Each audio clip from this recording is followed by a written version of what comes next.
Hello, नमस्कार दोस्तों। आज हम फिर से बात करेंगे टाटा टेक्नोलॉजी के स्टॉक के बारे में और जानेंगे इसके महत्वपूर्ण सपोर्ट और टारगेट के बारे में। ये वीडियो आपकी एजुकेशन के लिए और इस वीडियो के माध्यम से हम आपको किसी भी तरह की बाइंग और सेलिंग की कोई एडवाइस नहीं कर रहे हैं। फिर भी अगर आप ट्रेड करते हैं तो अपने फाइनेंशियल एडवाइजर से एक बार जरूर कंसल्ट करें। और अगर आप हमसे जुड़ना चाहते हैं तो मैंने डिस्क्रिप्शन में लिंक दे रखी है। अपना डीमैट अकाउंट ओपन करके मुझे कमेंट कीजिएगा ताकि हम आपसे कनेक्ट हो सकें। साथ ही इस वीडियो में मैं आपको बताऊंगा कि नए टारगेट और स्टॉप लॉस किस तरह से पता करते हैं। इसका एक सिंपल सा वे होता है, वो मैं आपके साथ शेयर करने वाला हूँ। तो वीडियो को अंत तक जरूर देखिएगा।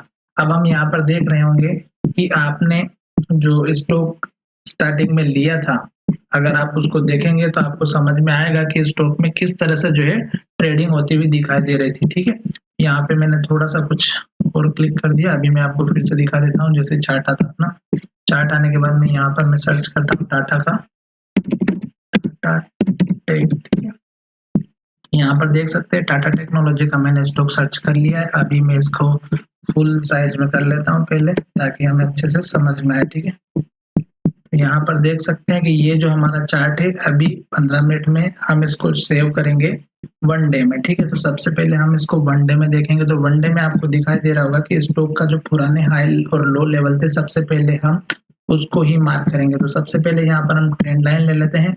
और ट्रेंड लाइन लेने का एक सिंपल तरीका था एक्सटेंड वाली, ताकि वो आने वाले फ्यूचर के सारे लेवल्स दिखा दे। तो सबसे पहले हम इसके हाई को मार्क कर लेंगे, जो कि हमने कल लास्ट वाले वीडियो में डिस्कस किया था।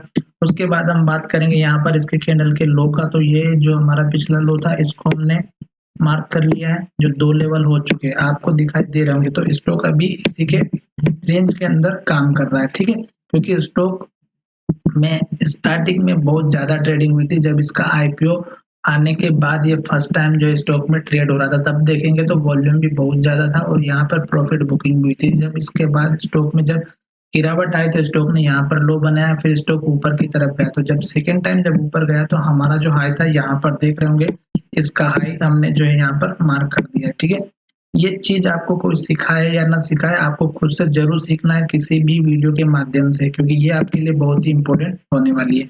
उसके बाद देखेंगे इस हाई बनने के बाद फिर स्टॉक में गिरावट आई तो यहाँ पर लो बनाया। तो ये आपको ध्यान रखना है कि ये लो आपके लिए सपोर्ट का काम करेगा, जो कि आपको दिखाई दे रहा होगा यहाँ पर अच्छे से कि ये स्टॉक किस तरह से स्टॉक इसके आसपास आते हुए सपोर्ट का काम करा। फिर स्टॉक में यहाँ से हाई बनने के बाद लगातार गिरावट आई और स्टॉक ने यहाँ जाकर के लो बनाया था। ठीक है, तो ये आपका लो जो बना, जो लगभग हमारा 1156 रुपए का है, और इस कैंडल का जो लो बना ये है हमारा 1151 रुपए।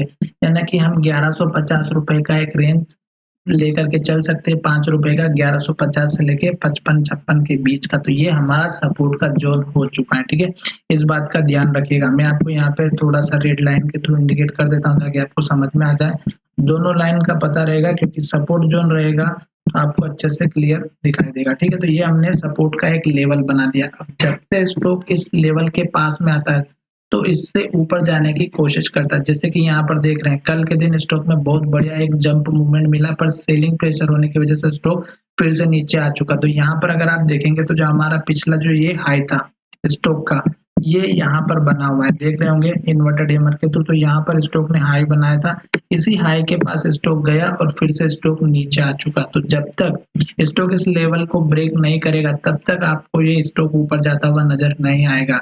वैसे स्टॉक बहुत बढ़िया है, पर अगर स्टॉक में लेवल ब्रेकआउट हो जाता है तो फिर स्टॉक कितना भी बढ़िया हो, वो स्टॉक फिर अप ट्रेंड आने में बहुत टाइम ले लेता है। तो इस बात का ध्यान रखिएगा। हमारा सपोर्ट यानी स्टॉप लॉस का जोन यहाँ पर है। उसके बाद हमारा जैसे इस लेवल के ऊपर निकलता है स्टॉक, तो हम जो है पॉजिटिव वे में आ सकते हैं। और उसके बाद हम जो छोटे टारगेट से जो दिखाने वाला हूँ मैं आपको, थोड़ा सा इसका कलर चेंज कर देता हूँ। तो पहला टारगेट आप इस कैंडल का हाई रख लीजिएगा, जो कि आपको यहाँ पर हाई और लो दोनों ही दिखाई दे रहे हैं। तो ये आपके लिए इंपॉर्टेंट लेवल हो जाएगा। जो लगभग इस कैंडल का लो है 1224 रुपए का, और इस कैंडल का है जो लगभग 1222 रुपए का है। ठीक है, तो 1222 और 1224 का आपका पहला टारगेट रहेगा। दूसरा टारगेट अगर हम बात करते तो यहाँ पर रहेगा, जो लगभग हमारा है, मैं अच्छे से ड्रॉ कर देता हूँ।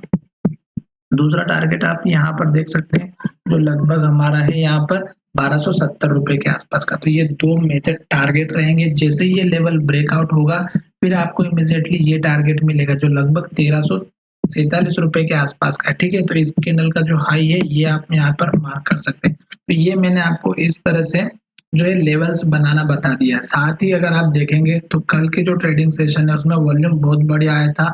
आज के दिन स्टॉक में अप मूवमेंट भी देखने को मिला और यहाँ पर एक रेंज अगर देखेंगे तो इस कैंडल का जो लो है ये आपको दिखाई देगा ₹1180 के आसपास का, ठीक है? तो ये ₹1180 के लेवल पे बहुत बार स्टॉक ने ट्रेड किया है। अगर आप देखेंगे तो यहाँ पर आपको समझ में आ रहा होगा कि स्टॉक ने 1180 का लो बनाया, यहीं पर स्टॉक ने फिर हाई बनाया, फिर स्टॉक ने हाई बनाया, फिर हाई बनाया, फिर हाई बनाया, पर इस लेवल को ब्रेक नहीं कर पाया और ना इसके ऊपर इसने क्लोजिंग दी। तो जब तक इसके ऊपर क्लोजिंग ना जाए एटलीस्ट तब तक हम इसको पॉजिटिव वे में नहीं ले सकते। साथ ही अगर आप स्मॉल टारगेट जो डेली चार्ट पैटर्न में काम करते हैं उनके लिए अगर हम बात करें तो एक यहाँ पर देख सकते हैं ये एक छोटा सा टारगेट रहेगा हमारा जो लगभग इस कैंडल का ही है और वो है हमारा ₹1188 का, ठीक है? तो ये मैंने छोटे-छोटे लेवल्स आपके साथ में शेयर कर दिए हैं। साथ ही अगर आप लॉन्ग टर्म में काम कर रहे हैं तो आप इस कैंडल के लो का स्टॉप लॉस लेकर के यहाँ से एक मूवमेंट प्राप्त कर सकते हैं जो लगभग हमारा पहला टारगेट यहाँ पर रहेगा ₹1222 के आसपास का और दूसरा टारगेट रहेगा हमारा इस कैंडल का है जो लगभग 1275 का और तीसरा हमारा जो टारगेट रहेगा वो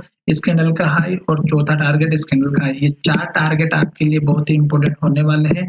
साथ ही अगर आपको ये वीडियो पसंद आया है और आपने अगर स्टॉक ले रखे हैं दोस्तों तो हमारे चैनल को जरूर सब्सक्राइब करें और साथ ही आपको एक मैं अच्छी सी ट्रिक बता देता हूँ कि आपको कब तक स्टॉक में बने रहना है, जो कि आपको अभी तक कहीं पर भी नहीं मिली होगी, ना यूट्यूब पे मिली होगी, ना ही किसी ने आपको बताया।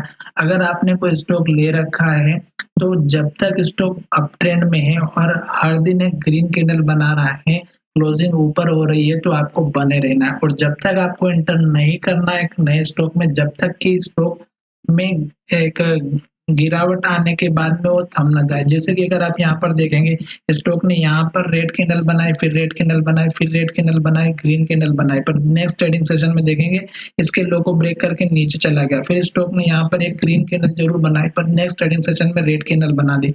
फिर से red candle, red candle, red candle, red candle और यहाँ जाकर के एक ग्रीन कैंडल बनाई पर नेक्स्ट ट्रेडिंग सेशन में फिर से रेड कैंडल बनी। तो अभी हमें वेट करना है, कोई जल्दबाजी बिल्कुल नहीं करनी क्योंकि यहाँ पर सेलिंग प्रेशर बहुत लग रहा है इस स्टॉक के ऊपर और जब तक हमें कंफर्मेशन नहीं मिल जाता तब तक हम इसका वेट करेंगे, ठीक है? तो रेड कैंडल जब तक बन रही है तब तक हमें वेट करना है, नया एंट्री नहीं लेना है और अगर स्टॉक आपके पास रखे हुए और अगर वो स्टॉक इस तरह से ऊपर जा रहा है और हर दिन एक ग्रीन कैंडल बनती जा रही है तो तब तक हमें वेट करना है जब तक कि कोई अच्छी सी रेड कैंडल ना बन जाए। चलिए वीडियो को यहीं विराम करते हैं। धन्यवाद, मिलेंगे नए वीडियो में।